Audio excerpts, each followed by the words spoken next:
नमस्ते सेवा सबैजना साथीहरूलाई फेरि पनि स्वागत गर्न चाहन्छु मेरो छोटो अनि मिठो मिनी ब्लगमा।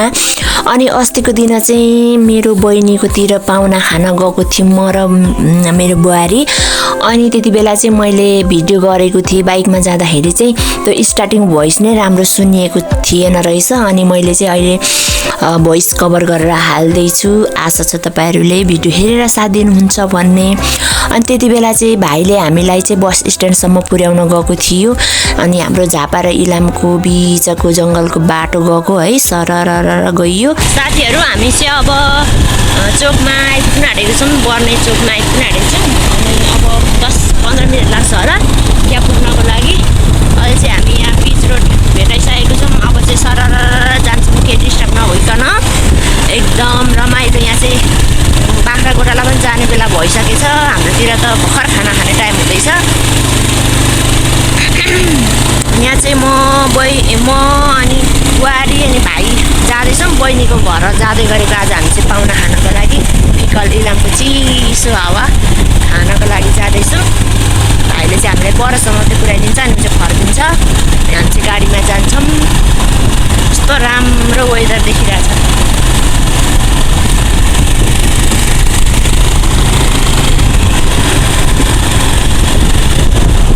अनि साथीहरु यो सुन्दर ठाउँ चाहिँ बुद्ध शान्ति झापा खारखोला रहेको छ। बुद्ध शान्ति चाहिँ कति नम्बर हो त्यो चाहिँ मलाई थाहा भएन, तर यो ठाउँ चाहिँ खारखोला हो। यहाँको साथीहरु चाहिँ पहिला हाम्रो स्कुल पढ्न आउनुहुन्थ्यो हैन, बौवन स्कुल। अनि यता यो ठाउँबाट चाहिँ उहाँ अघि जंगलको बाटो हुँदै स्कुल आउनुहुन्थ्यो क्या साथीहरु। अहिले चाहिँ त्यो साथीहरु कता कता पुगे थाहा छैन। मेरो स्कुल लेभलको साथीहरु कता हुनुहुन्छ हैन, तर ठाउँ चाहिँ एकदमै राम्रो विकास भइसकेको रहेछ। यहाँ पिच रोड पनि भइसकेको रहेछ। अनि मन्दिरहरु पनि छ। एकदम राम्रो सुन्दर। यहाँ चाहिँ अब बनिने क्रम रहेछ, पिच लाउने क्रम रहेछ। तर जे होस् एकदमै राम्रो ठाउँ छ। टिमाई नि टिमाई शिविर भन्छ यसलाई। अहिले चाहिँ यहाँको शरणार्थीहरु सबै यहाँको शरणार्थी चाहिँ सबै अमेरिकातिर पुगिसक्नु भयो। पहिला यहाँ चाहिँ अनि टिमाई क्याम्प पनि छ। यहाँ त कृषिको उयो हुन्छ होला, व्यापार सब्जी के उयोहरू बेच्ने ठाउँ बजार। पहिला यहाँको शिविरको मान्छेहरू हाम्रोतिर आएर बाटोहरू सुरुमा खन्ने यिनीहरू हो। यहाँको कति नराम्रो सोच्थ्यौँ, अहिले अमेरिकामा डलर कमाउने भइसके। बाटो खन्ने मान्छेहरू हामी जहाँको त्यहीँ छौँ भनेपछि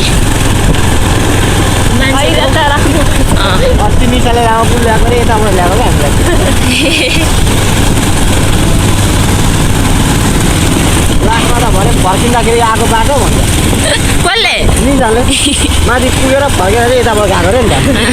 त्यो पो याद भइरहेको। अनि यहाँबाट उँभो गएको हामी राम्रो यहाँ चाहिँ कस्तो राम्रो मकै पनि आइसकेछ, यता सिँचाइ हुँदो रहेछ। टमाटरहरू रोपेर कस्तो राम्रो सिँचाइको सुविधा छ भने चाहिँ जे कस्तो राम्रो हुँदो रहेछ क्या।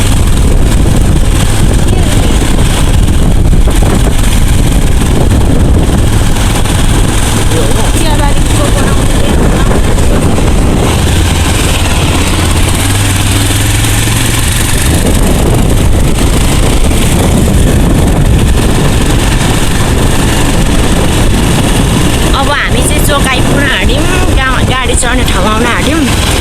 अनि यहाँ चाहिँ के अरे हापेन्चोक भन्छ नि सुमन यसलाई। हापेन्चोक बर्नेको बुद्ध शान्ति झापा बर्नेको हापेन्चोक भन्ने ठाउँ हो। यहाँदेखि चाहिँ हामी इलाम झापा जाने गाडी पाउन सक्छौँ। अनि आज चाहिँ हामी सरर फिकल जान्छौँ गाडीमा चढेर।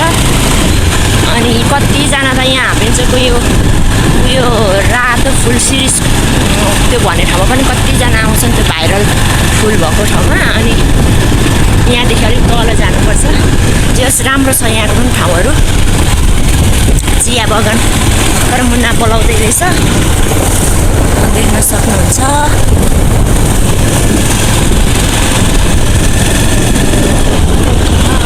नानी बाबुहरू स्कुल जाने बेला भएछ।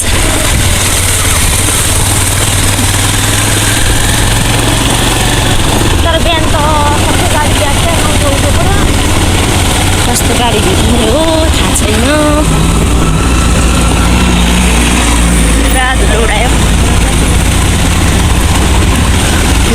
चोक आइपुग्यौँ साथीहरू। अब एकछिनमा हामी गाडी चढेर इलामतिर लाग्छौँ।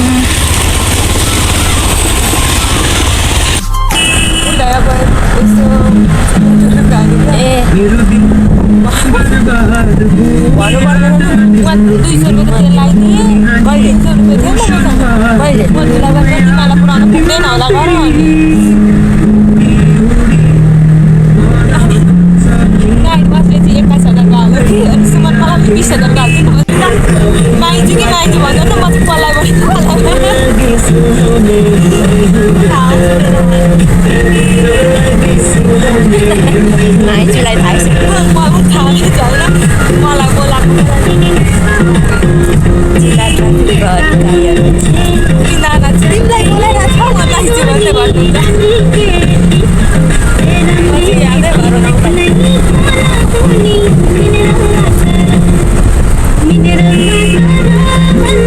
आजदेखि एउटा फ्री भइरहेको छ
ज्याकेट नलाउने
अनि हामी चाहिँ फिकलचोक पुगेर चाहिँ बहिनीलाई चाहिँ फोन गरेर होइन ल्याउन आइज ल भन्यौँ। अनि त्यस पछाडि चाहिँ हामी चटपटे दोकानमा गएर चाहिँ पिरो चटपटे खायौँ। यस्तो जाडो थियो त्यति बेला होइन।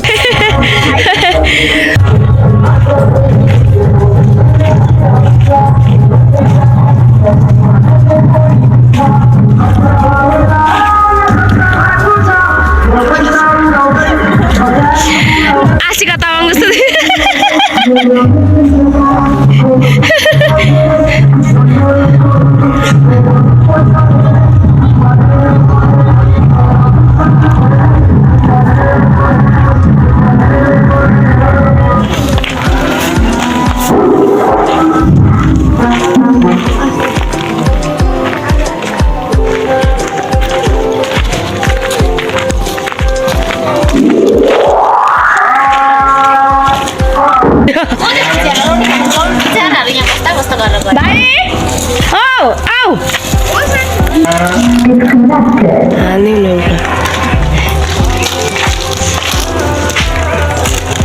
खाना पाकेको बसेको।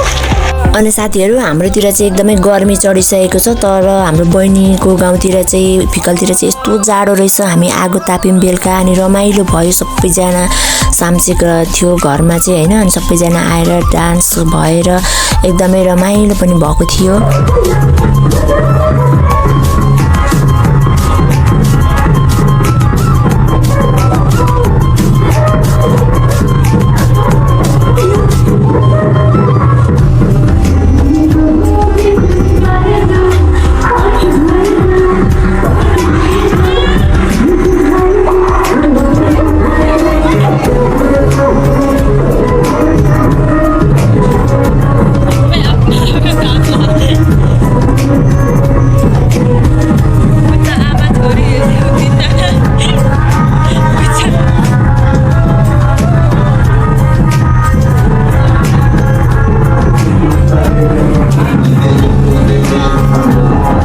साथीहरू त्यति बेला एकदमै धेरै रमाइलो भएको थियो। हामी बहिनीकोमा चाहिँ एकदम रमाइलो भएको थियो। अरूहरू सबैजना डान्सहरू गर्नुभयो अनि म र बुहारी चाहिँ बसेर हेर्ने होइन। कस्तो रमाइलो अनि मिठो मिठो खानेकुरा पनि खाएको थियौँ। मौसम पनि त्यस्तै जाडो मोमो झन्नै मर्यो जाडोले। हाम्रोतिर चाहिँ पुरा गर्मी थियो, तर त्यहाँ चाहिँ बाफ्रे ज्याकेट होइन बक्खु नलगाइ नहुने। अनि जे होस् तपाईँहरूले मेरो भिडियो होइन सानो मिनी ब्लग हेरेर साथ दिनुभयो भन्ने आशा गर्दै मेरो युट्युब च्यानल कल्पना चामलिङ राईमा गएर सब्सक्राइब अनि भिडियोलाई लाइक कमेन्ट गरेर साथ दिनुहोला भन्दै फेरि पनि अर्को मिनी ब्लगमा भेट्ने बाचा गर्दै बिदा हुन्छु। हस्त नमस्ते, बाई।